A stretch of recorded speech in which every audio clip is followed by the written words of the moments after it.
Hello and welcome to the show. My name's Chris Reardon. This is United Kingdom Talk, a 3 times a week talk show, but no new shows next week. Okay, just to let you know, there'll be no new shows next week. Radio stations that are kind enough to play out this show, there won't be any new shows next week. However, my suggestion, perhaps just a little suggestion from me, if you've got nothing to fill in, then play the last 3 shows again. Okay, just a suggestion, but no new shows. Why is this? It's time for another little visit to my gorgeous sister and her lovely 3 children that never do anything wrong. I'm going up for a little mini break, as I do sort of, 3 or 4 times a year now, don't I? Go up to my sister's. She lives in Woodhall Spa, and hopefully while I'm up there I might be able to record a show or 2. That also means I'm afraid that you're going to have to wait for the last couple of episodes of The Elves of Iceland. Now today we've got, I think it's episode, what have we got today? Episode, I think we're on part 7 today, are we? I'm sure we're on part 7 today, I think. Well, it looks like, I'll be honest with you, Robert has been kind enough to write all these episodes of The Elves of Iceland, and I have got completely confused at where I am. Now, unfortunately, I've deleted from my computer system the episodes that I've already done, thinking that I'd do the same as I do with emails sometimes. You see, if I print an email off and then I bring it in here, ready to be read and everything, if I don't delete that email from the computer system, quite often I find that I reread it in another show. Indeed, occasionally I've read an email 3 or 4 times. So now, it's true, now when I print them off, I always make sure I delete them straight away. And I've been doing the same with Robert's The Elves of Iceland. Unfortunately, this is not having a moan. I'm not having a moan here, Robert. But unfortunately, sometimes Robert sent things in like end of chapter 7 and start of chapter 8. And I've thought, oh, I don't know if I've read that bit yet. And then, of course, when I've gone back onto the computer to see what I've got left, I've already deleted those bits. So I hope I haven't confused the issue and got these the wrong way round. But today, I believe we're doing episode 7, and then there'll be a week's break, and then episodes 8 and 9 when we come back in a week's time, okay?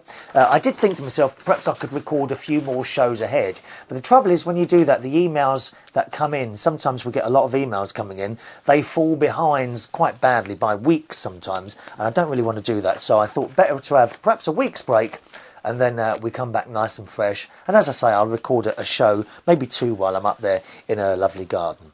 Okay, so there we are. Once again, I'm off for a week to visit my sister after today's show, and I am looking forward to it, boys and girls. I can't wait. I love it. I love it. Okay, now what else has been happening? Oh, yes. You remember I said to you, I had a bit of a disaster in the garden. We've lost all the tomato plants to tomato blight, unfortunately. And indeed a lot of the tomatoes. As I spoke to you in the last show, the tomatoes themselves had brown marks on them, and the brown marks were starting to grow fur. So I thought it was better to just chuck those. And I suppose I would say I've had to chuck away half of all the tomatoes I had, which is a great shame. However, I still do have about a bowl and a bit. I mean, a lot of tomatoes, which are now all on the windowsill, waiting to be eaten by yours truly. And I might take some up to my sister as well. I mean, maybe I could have a little garden party here. We could have tomato sandwiches, couldn't we? As grown in the orchards of Chris Reardon. Is it tomato orchard? Oh no, that's apples, isn't it? Anyway, so I was talking about the disaster in the garden last week, on the last show rather. Today, something different. Some good news from the garden. Now, you remember the sunflowers? I told you about the sunflowers.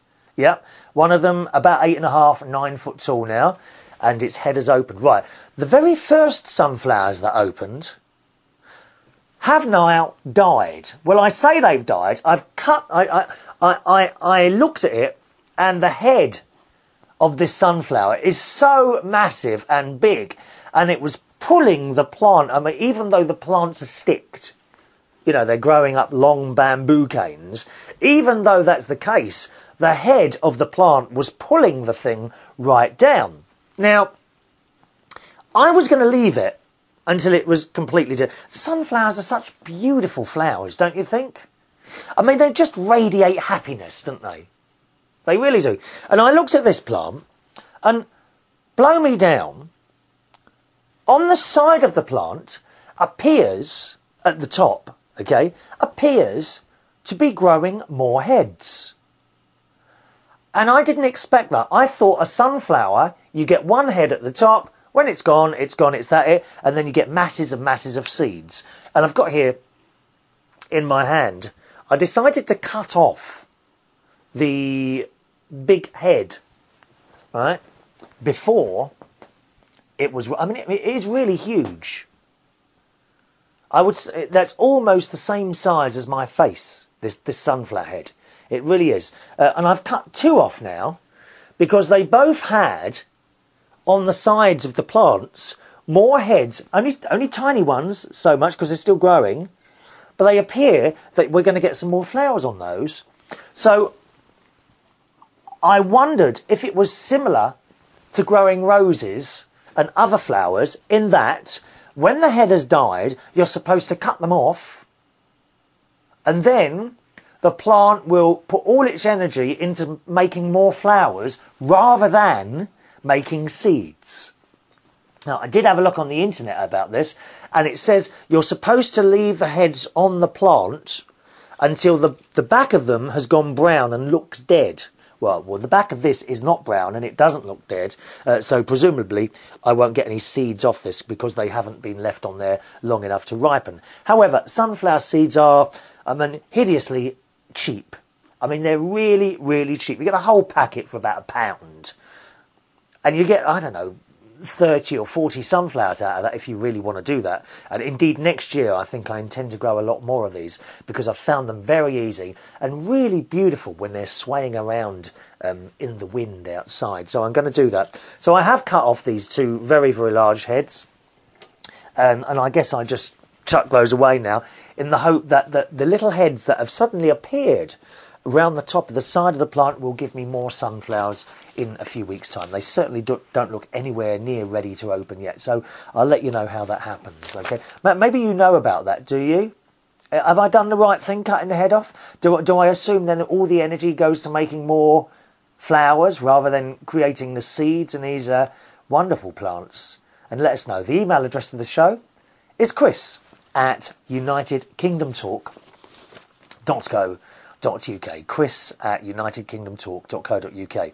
Now, I had a message, a private message from Ross Patzelt, who does his own podcast, rospatzelt.co.uk. Colourful language there sometimes.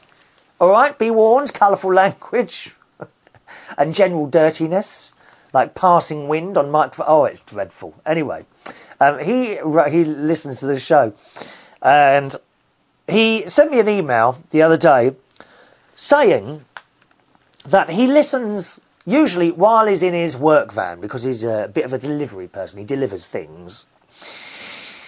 And often he wants to comment on something but can't because he's driving along and he doesn't remember it. Same as me, I've got a memory like a sieve. I'm very bad with names. Actually, I'm not as bad as I used to be. I used to be horrendously bad remembering people's names. And he said, if he's in his van, he can't exactly suddenly get out his laptop computer and start typing in an email. So it might be a good idea if I have a text message service.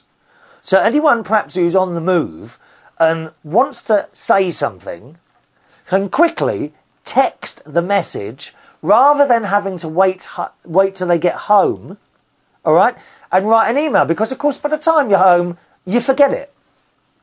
It's a bit like when I get ideas of things to talk about on the show. I have a little notebook I usually have around with me. I have quite a few little notebooks, actually. They're only small, little notebooks. Got one in front of me here. And I've got about 4 of these one's in my work bag, there's one in the office, there's one in this room, there's one in the living room, and I think I've got one, even those 5. I've even got one in the little bag on the back of my bike. So that if I ever see something, I go, oh, I'd like to talk about that, then I quickly jot it down, because 30 seconds later, it's gone from the head. So that's what I do. And it's a bit similar to that. If you're driving around listening to the show, Ross says, by the time you get home, you've forgotten what you want to say. So he suggested setting up a text message number, and indeed, I have now done that. What's that? There's another little spider in here. Just a minute. Oh my God, he's in there. I want a spider. Oh, it's going to touch me. Just a minute. Where's that come from? I keep finding spiders in here. 1 minute. That's going out the window, that is. 1 minute, 1 minute, 1 minute. Out the window. Go on, out you go. Oh my God. Oh, they scared. That must have come out of those sunflowers. Oh, God's sake. That was only a tiny one. That was really tiny as well. It was. Where did that earth? These spiders keep coming in it. You know why, don't you? I'll tell you why I keep getting spiders in it. Because I don't kill them. They know they're not going to die in here. You remember on the last show, I said I had the biggest ever spider on my bedroom wall the other day, didn't I? Just above the bed. Well, last night, I had a light off last night, so I'm sitting in the living room watching the telly, and out of the corner, I thought, what was that? And something ran across the carpet and stopped right behind the buffet, where I usually put my feet up watching the telly.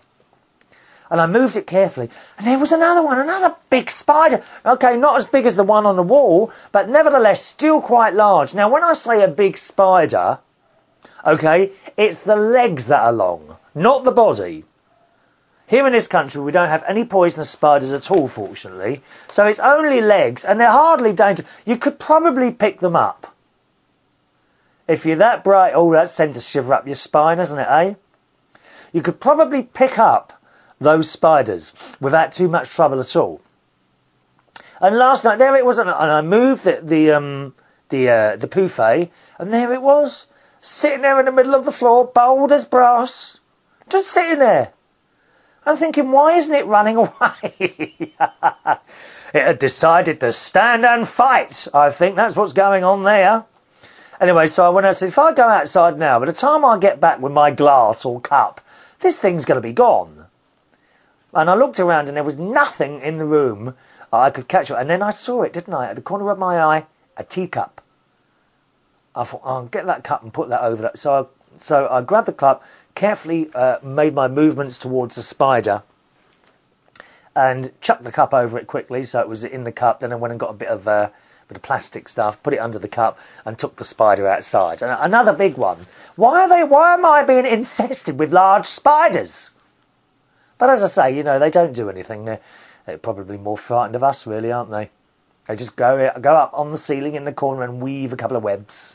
Oh, the place is full of spiders' webs. We can't be worried about spiders' webs. I've got far too much to do than start cleaning the house from top to bottom. I'll tell you that now. Anyway, back to the text thing. Where is the phone, incidentally? Oh, there it is. It's on the floor now. 1 minute. Get the phone. There we are. On my... so I've set up a text message service so that if you're ever driving around in a car or out somewhere and you're listening to the show on an iPod or an MP3 player or something, you can now text the show as soon as you've got your thoughts, so you don't have to miss anything. Just another way of communicating with the show. I will give you the text number. You should be able to do this from abroad as well. If you're not in the UK, then you should still be able to do this. And I'm going to give you both the UK number and the number to write in if you're abroad after our next little piece, okay?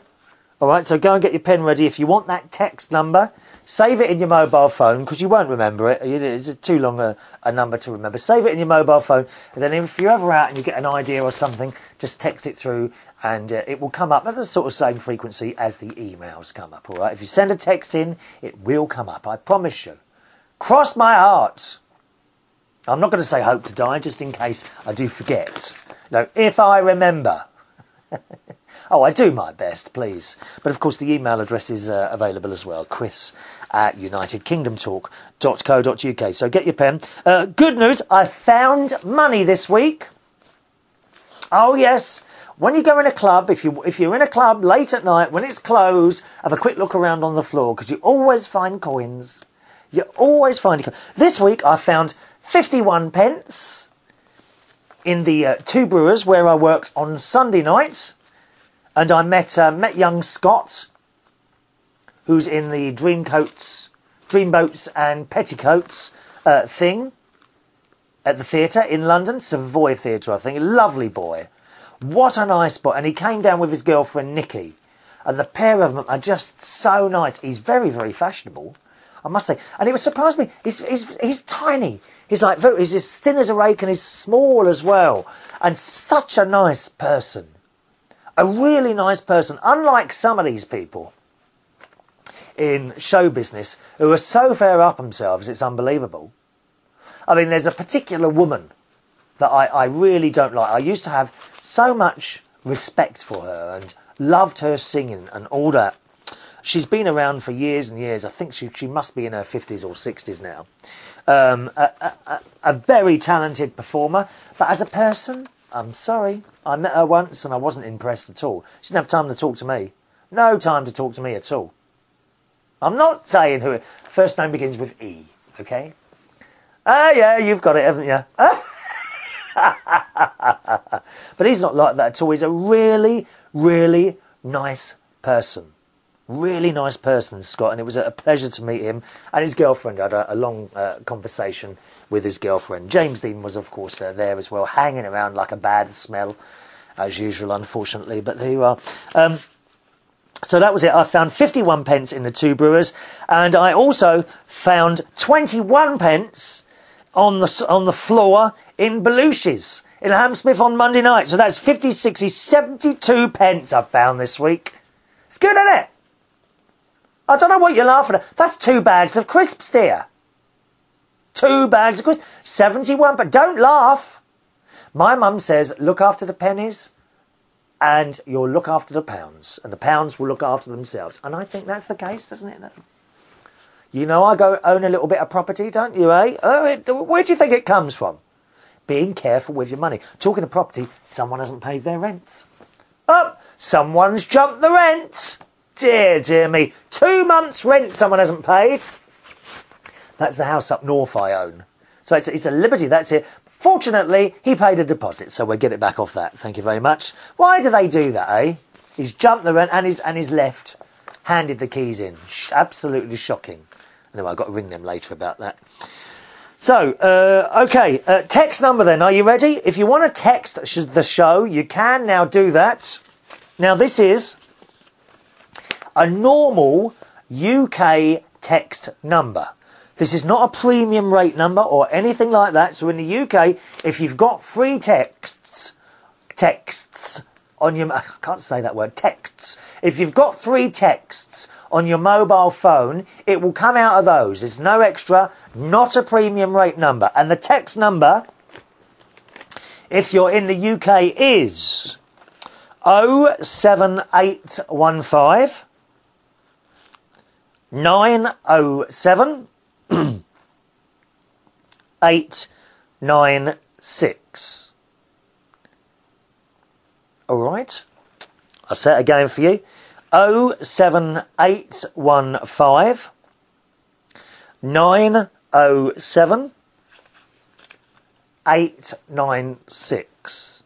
And at the end or beginning of your message, please put your name and where you are, town and country. All right? If you need to send 2 texts to get your whole message across, that's fine as well. Once again, that text number, if you're in the UK, is 07815 907 896. Now, if you are international in any other part of the world other than the UK, then I don't see why it shouldn't work. You will need to dial your international access code to send a text, followed by 4 4 for the UK, 7815 907 896. That will probably cost you money to send that text if you're international, okay? So do check that. It won't be very much, but nevertheless, if it's going to cost you money, I do like to tell you first. If you're texting internationally, my guess is that you will have to pay, I don't know, some nominal fee like 50 pence or, I don't know, $1 possibly to send that.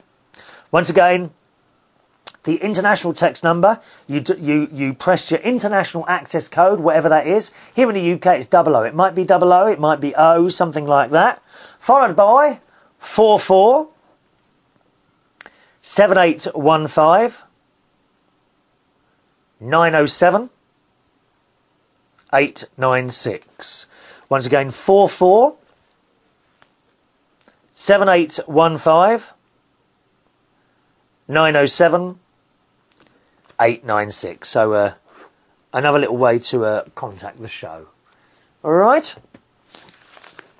Going back to the subject of flowers and all things gardening, I've got a beautiful bunch of lilies, pink tiger lilies, next to me on the show today, sitting next to me on the little table that I have next to me, and it is the most beautiful aroma coming from them. It really is beautiful to smell these plants. And these, I've just brought them up here to the studio today to kind of decorate it a little bit.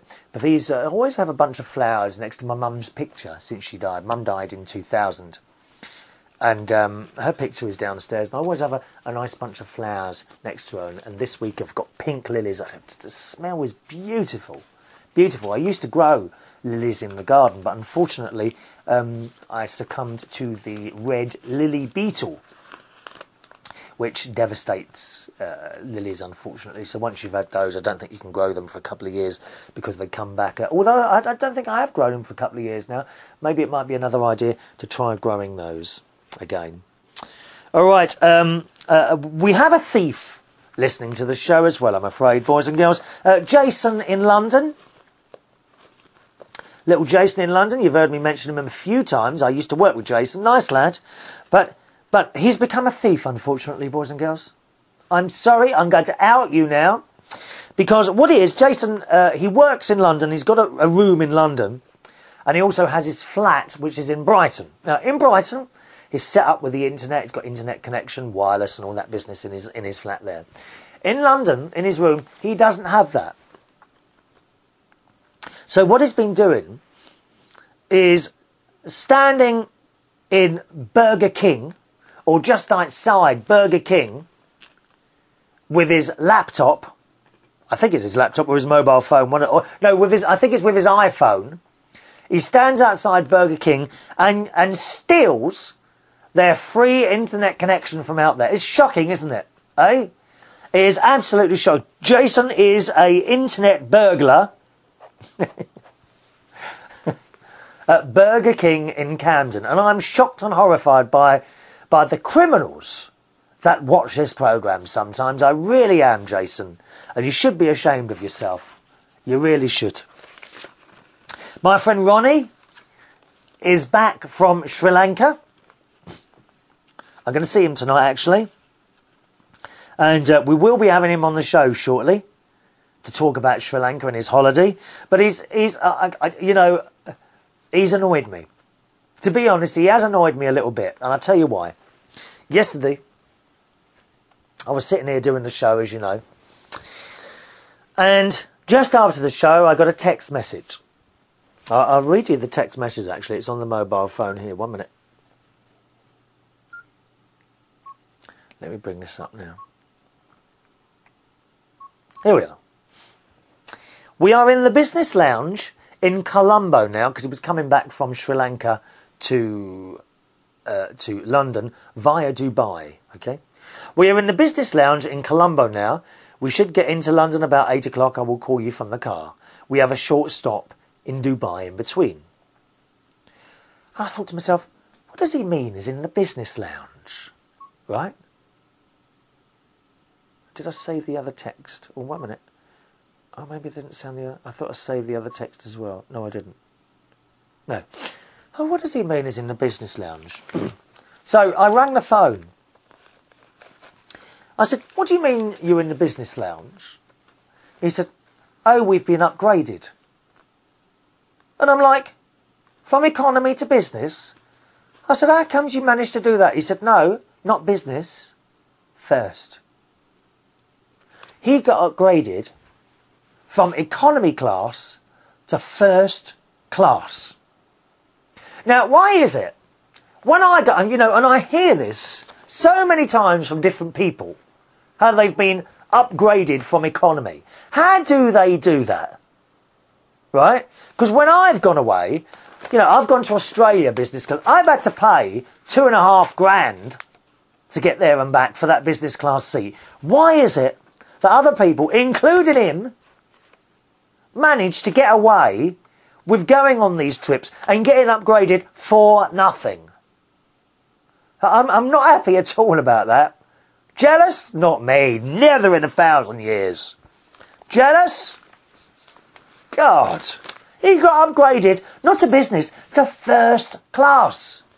So I'm talking on the phone. I said, well, I can't believe it. He said, anyway, I can't stop now. He said, they're waiting to give me a massage. Something that I'm afraid you don't get in business class. Just first. Which is what he was in. It's been upgraded to first class. Oh, we've been upgraded to first class. That's what he said. First class. Never paid for it. Oh, it does annoy me.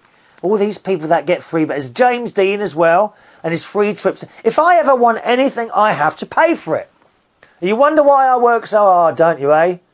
Cool, dear. Anyway, hopefully we'll have him on the show. Unfortunately, he got... oh, yes, I've got to tell you this. It did make me laugh. Because he's always going on, him and his boyfriend, always going on about their Apple... Well, not his boyfriend so much. Him, always going on about his Apple computer. And how much better it is than a PC. And how superior he is to everyone. We've got another one who watches the show, Scott. In the USA. Scott, he's got an Apple, and he does a lot with video stuff and all that business. And he's always going on at me, oh, why don't you get an Apple and all this? So superior, aren't you? All these people with their Apple Macintoshes and a little Apple logo on the front that glows quietly. Doesn't it always glows? They do look very nice, yes, but you're not actually superior. I have to tell you that, darling. Don't get this superiority thing just because you've got an Apple, all right? Because I have to tell you, I've been sending him little videos on the Facebook, and he sent me a little text. Please don't send any more videos. I can't watch them over here because unfortunately we can't find anything that's compatible with Macs. That serves you right. Good. So there we are. People who take Apple Macintoshes to Sri Lanka will have problems. Good. Serves you right. You're so superior, aren't you? Sitting there typing away with a little logo glowed up. Good, I'm glad about that. I really am. So not compatible with Mac, he said. I actually rang Ronny while he was in Sri Lanka. That was strange, that was, because it took me ages to get through. I kept having to dial the number and I get unobtainable or lines busy or something like that. He did have a little bit of a problem. Apparently he got bitten on the mouth somewhere and all his mouth swelled up, so he's got to go to the doctors like that. I think he's going to the doctors now. He rang me a little while ago. He's back in the UK now. We will get him on the show to talk about Sri Lanka and what it's like there, okay? All right, boys and girls, let's move on to some emails. Don't forget, there's no new shows for the next week, okay? So that's 3 shows. There will be no new shows next week while I'm visiting my sister up in Lincolnshire. Hello to our cat lover, Susan, who writes, I'm in the process of catching up on all your shows that I've missed over the last few months. In one of them, you asked if anyone ever burnt your shows to a DVD. I have tried several times to do this, but have never been successful. When you have time, could you please tell me how to do this?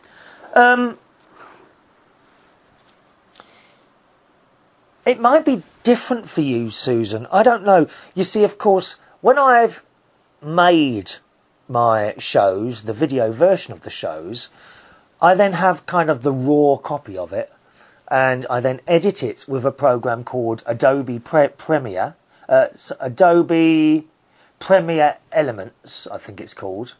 It's a fantastic little video program, only cost me £85, and if you ever want to make your own videos or anything like that, I highly recommend that program. Not over expensive. £85 is a fair price to pay for a program. You know, there's too many of these programs that want £200 or £300 out of you, but a very, very fair price. And then I save it, and then I literally open up, what program do I use? Windows DVD Maker, and I drag the file over into that and just create DVD, and it really is as simple as that for me. Put a DVD in the computer and start it running. Now, you can download it from YouTube, I believe. I think, but you download an MP4 file. I'm not quite sure how that works. That's Ronny now. Let's see what he's got to say for himself. Hello, I've just been telling my friends and loyal listeners and viewers about your upgrade to first class. One minute. There's been a massive gas leak on the M25 by the M4. The traffic is horrible. Oh, that's all right. I don't go that way. No, but I'm saying the knock-on effect, so you might want to check the traffic before you go anywhere. I will do. Thank you very much. Just check it on the internet and everything, so just to make sure. Okay, thank you very much. All right, darling, speak to me later. Au revoir. Goodbye, my darling. Goodbye. There we are. That was Ron. I'm going to visit him later, as I said to you. Apparently there's a massive gas leak somewhere on the motorway, but I don't think it's the way I'm travelling. I shall have to check the details later on. Yeah, so going back to Susan's email, I'm not sure. It's difficult, Susan. You see, the trouble is there's so many different ways of doing things. Do you download the show via iTunes? If you type in United Kingdom Talk video, you can also, and if you've got iTunes, you should find it on there, and then it will update on your iTunes thing. I'm not sure how you actually download the show, so you'll have to let me know. All right, my darling. Usually email address chris@unitedkingdomtalk.co.uk. Susan says, also I forgot to tell you that I love the look of your new studio. Very classy, yet it has a warm, cosy feeling. The bookcases, well, it's a glass cabinet, add a nice touch, an interesting look. Love your flowers too. Yeah, well, I've tried to make it nice. It's funny, I get varying different opinions on how it looks. Some people, like yourself, like the fact that it is quite homely in here. Nice sofa now. The flowers, we've got the pictures that I changed things in the little glass cabinet next to me. And other people think it looks very cluttered. They'd rather perhaps me sitting here on my own, on a chair, with a black backdrop and nothing else behind me. But I don't know, I just think that's boring. I think it's a little bit boring to be like that. Don't know. What do you think? What are your thoughts on the new studio? Do you think it does look a bit cluttered? Those of you that watch the show, that is, of course. Let us know. Chris@unitedkingdomtalk.co.uk. Thank you, Susan. Doug in Akeley, USA writes, you did a good job at describing the operation of a transformer. Chris, I'm always of the opinion that you know more than what you let on.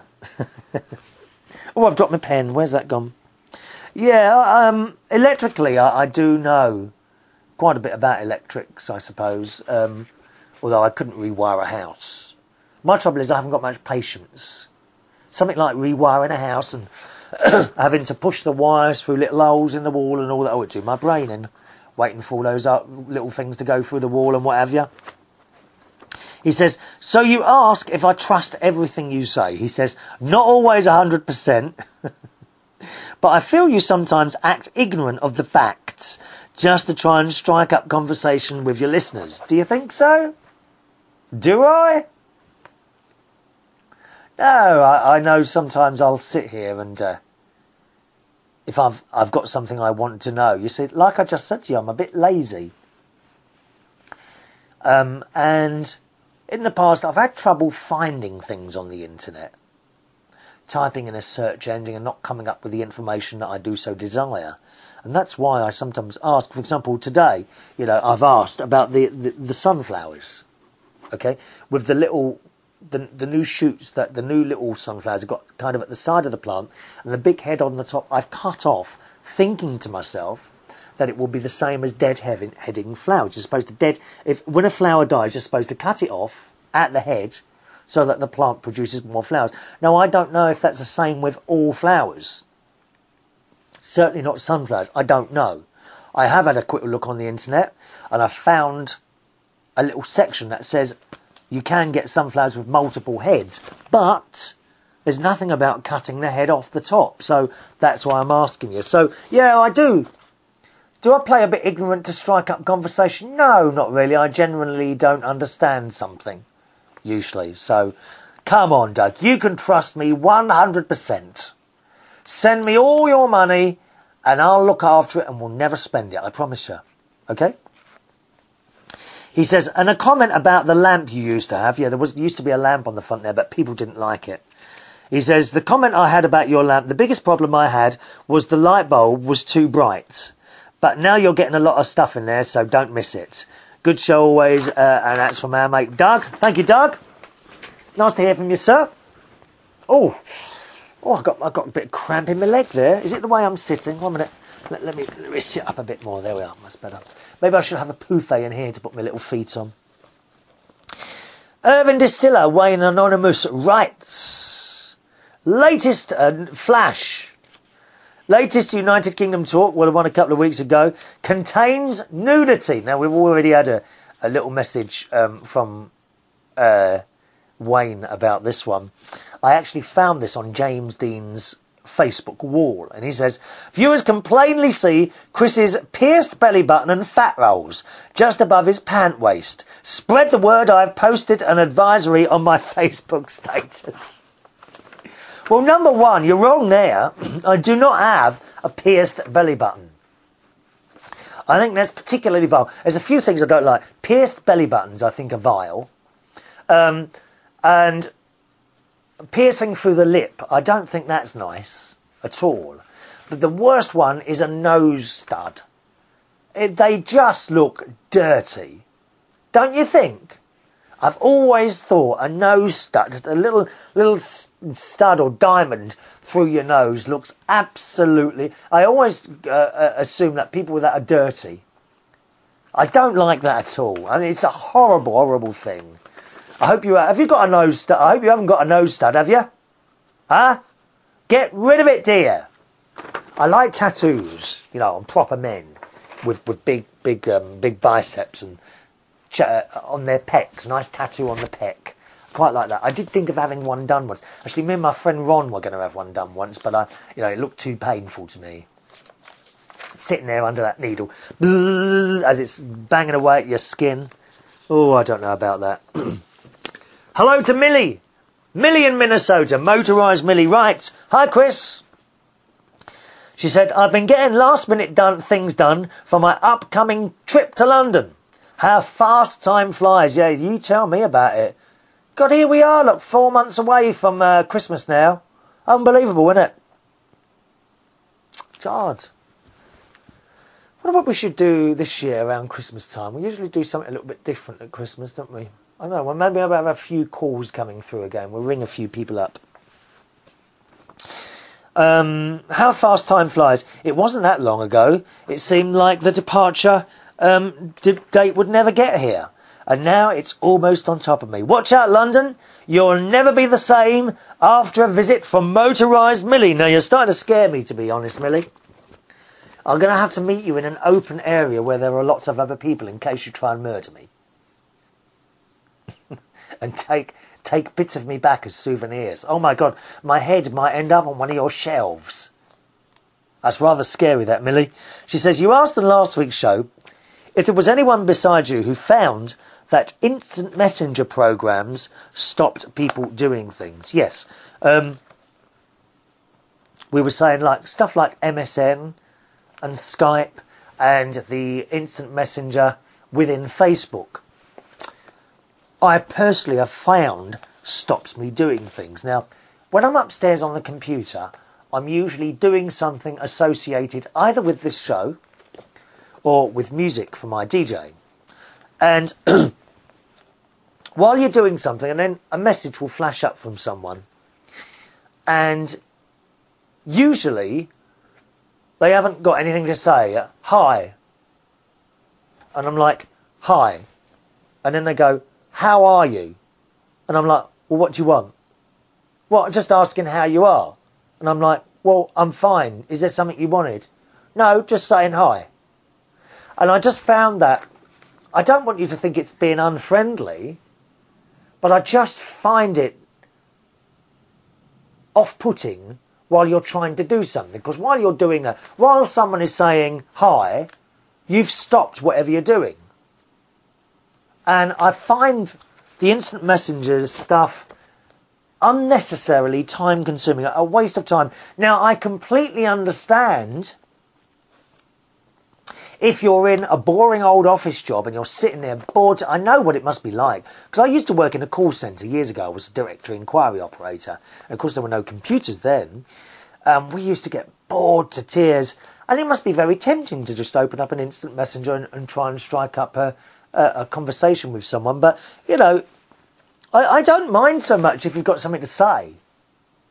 For example, hello, Chris, it's sometimes James. Send me all right, Chris, it's James. Do you know who sung the tune? I don't know. Could You Be Loved? And I'll say, yeah, it was Bob Marley. OK, thanks a lot. Now that is a message that achieves something. So that's fine. But when people come up and say, hi, how are you? Not doing anything. If I say to you, I'm really not well and I need someone to come and visit, will you come round and visit? Probably not. Especially if you're not on the other side of the world. Or the other side of the country. And I just find that whole thing time consuming, although I do understand if you're sitting in an office or maybe you're on your own, I can understand it. I don't get on with it at all, really. Millie says, speaking entirely for myself, I don't find them to be a problem. Although, being that I'm a woman, I'm very good at multitasking, so it isn't an issue for me. Yep, I don't think I am good at multitasking. I'm good at multitasking when it comes to doing a lot of things associated with the same thing. For example, when I finish recording this show, I will edit the video show, put that together, complete with the little captions that come up, the names that come up, and the other pictures and bits and pieces. And the audio show I do on another computer, and I actually edit them both at the same time. As one computer starts saving something, I'll move on to the other side. But you see, the two are related. They're the same thing. I'm working on the same project. If, while I'm doing that, I know, hi Chris, how are you? Completely throws me. Totally throws me. So that's why I don't get on with it. However, perhaps I'm not so good at multitasking. I know women are good at multitasking, aren't you, ladies? You can do lots of things at the same time, but why is it that you can't drive then? That should get a few emails in. Why, come on ladies, why can't you drive? Especially those of you ladies that drive things like Land Rovers. Why is it you can't drive properly? Why can't you reverse? Why do you drive along at Sunday afternoon at 20 miles an hour, dear? Dear me. She says, you also asked if we trusted the things you say. Again, speaking entirely for myself, I do trust most of the things you say. After watching the show for a year, I'd like to think I've got a fairly good being able to tell when you're having a laugh and when you're serious. Lots of love and see you soon. And that's from Millie, who will be in the UK very soon, won't you, my darling? Shall be meeting you. Very excited about that.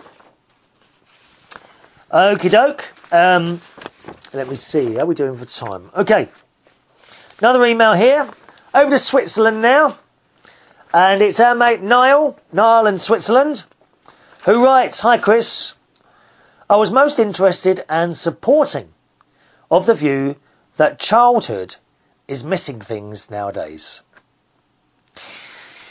I find the intrusion of technology is killing off the child state of mind earlier and earlier. The use of television is growing with 1 billion channels seemingly available, not helped by the BBC, who have 2 daytime channels dedicated compared to 1 or 2 programmes at lunchtime and Saturday mornings, as was the norm in my time. Well, yes.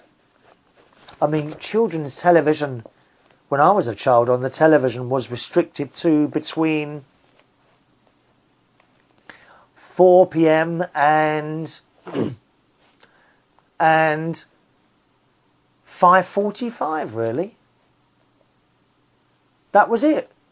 A couple of programmes, a few very, very high quality programmes at that time. Now, it's all very well having CBeebies, and what's the other one? CBeebies and CBBC, 2 children's channels from the BBC, one for very, very young children and one for slightly older ones. And they're just chucking out programmes for hours on end. A lot of it is cartoon programming. Is that necessarily a good thing? I mean, don't get me wrong, when I was a child, I used to love Tom and Jerry. But the fact is, these were little 5-minute programmes. Now you can have cartoons on 24 hours a day if you want them. Is that a good thing necessarily? I don't think so. I think you're absolutely right there. There's too much children's television on there now. So now, instead of going out and playing with your friends and then coming in for a couple of hours while the children's programmes are on, and when they're finished going back out again and playing with your friends, now they're in front of the television hours a day. Hours. Glued to that television. And I don't think that's a good thing. I entirely agree with you, Niall. He says the streets themselves are crowded, cars packed, and in some places either unsanitary or dangerous. Yes, you're all true. Though a general malaise has arisen that there are too many electronic shopping and entertainment centres available, this provides for a less community sight of children at play. Niall says, we've seen this with our own children and have limited television and introduced them to going out and doing things with their friends without technical support. Use the imagination and be inventive. Hopefully, they will grow from this and experience the mitre of life before they became set in their ways at high school. Regards from Switzerland. And he says, oh, what's that say? Envoyez de mon iPhone blanche qui est vachement cool. No idea what that means, but I did try and say it in your own language, okay? So thanks for that, Noel. Yeah, very interesting what you say about the children's television. Yes, I think there's far too much of it on now. Channels that are chucking out these cartoons 24 hours a day, it can't be good. I always thought the programme Sesame Street. Now, that was a good children's programme that went out to teach children things. They taught words and letters and numbers. Now, that to me is a good children's programme. Although there's nothing wrong with cartoons and that. I think there's too much of it now. Nothing wrong with putting on a 20-minute, half-hour cartoon every day. But when you have it on for 24 hours a day, surely that's not as good. Of course, the people that run these things would argue, yes, but it's your choice whether to switch it on or off. Well, yes, it is. But if you leave it to the children, what are they going to do? They don't do necessarily what's best for them, do they? Joe writes, loving the elf stories from Iceland. 3 cheers to Robert for his prose. A nice new feature. I think we read that on our last show, so thanks for that, Rob. And talking of the elf stories, here we go, boys and girls. It's time for part 7 of Robert Louis Pellis, The Elves of Iceland.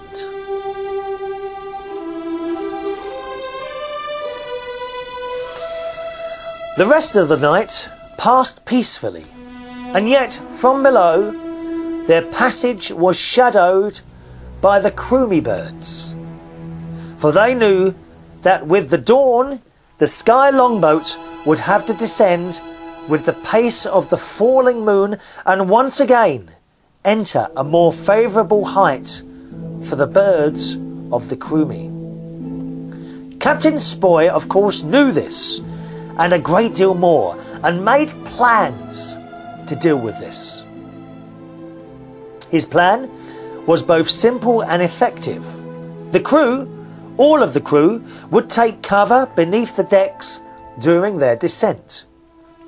The decks would then be laced with poison meat, which the silly crewmy birds would not be able to resist, for they are such greedy birds. The first flecks of the sun were accompanied with the first of the shivers that spoke of the transformation from flight to float. The bow dipped in salute to the rising sun and began the passage towards the sea. The cries of the crewmen could be heard by those on board.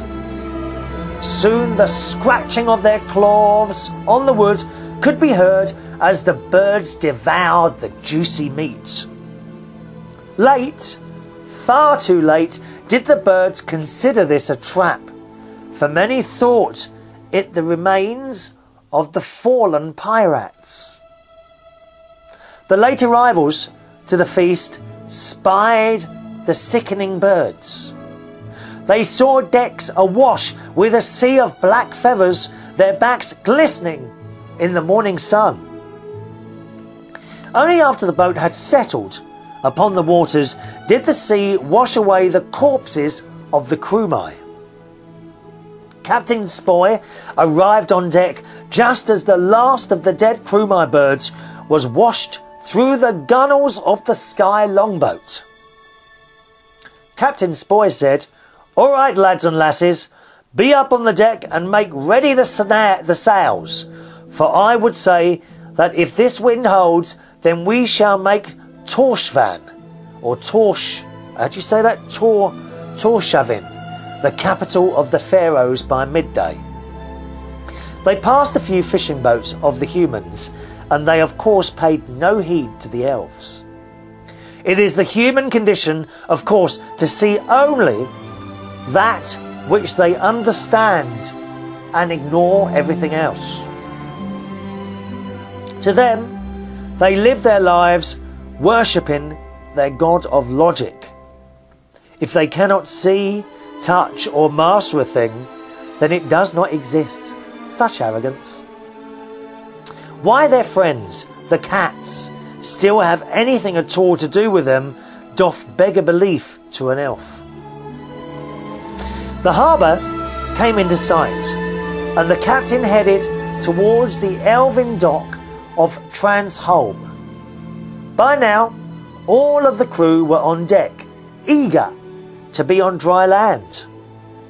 On the dock were the elves of Pharaoh, ready for yet more feasting upon the evening. Indeed, dear friends, but it is the way of elves, you know, their love of food and the company of that special person with whom to spend the wee hours of the night with. And so it was that this part of the adventure had passed, and with it some brave elves.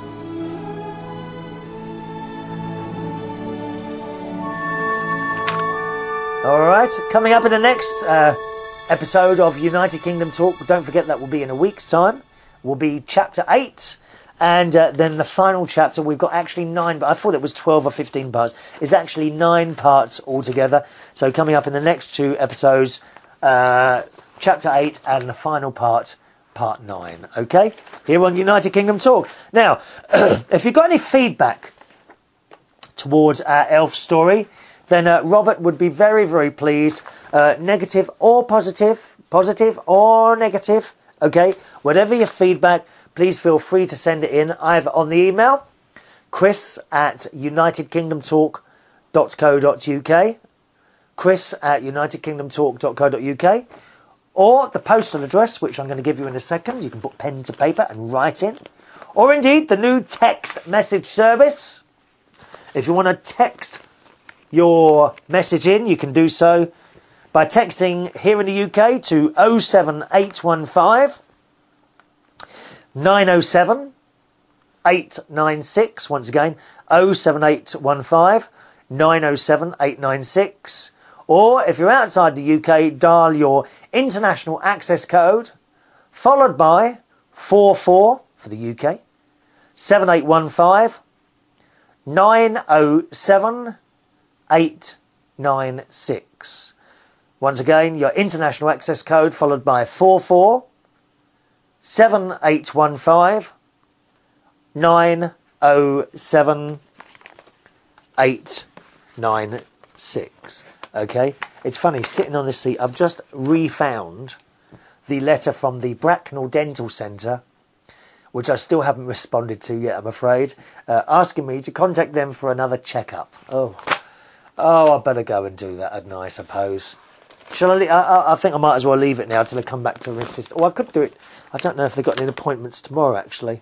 I could go and do it tomorrow, I suppose. Or shall I just leave it now until it's time, eh? Anyway, that's it now then. I'm off on holiday for a week. All right, no new shows for the next week. Going to my sister's up in Woodhall Spa. Can't wait. Got a nice birthday present lined up for her as well. Yes, her television in the bedroom has broken down, and I've decided for her birthday to buy a new television for the bedroom, so that'll make her nice and happy. Wouldn't it? I hope so. I will miss you. I will miss you. I will miss my lovely plants and my lovely cat and my pictures on the wall. But nevertheless, see you in a week's time. Thank you very much for watching and listening to the show. Chris at UnitedKingdomTalk.co.uk is my email address. I forgot the postal address. We haven't got time. Sorry. Love you loads. See you soon. Bye-bye.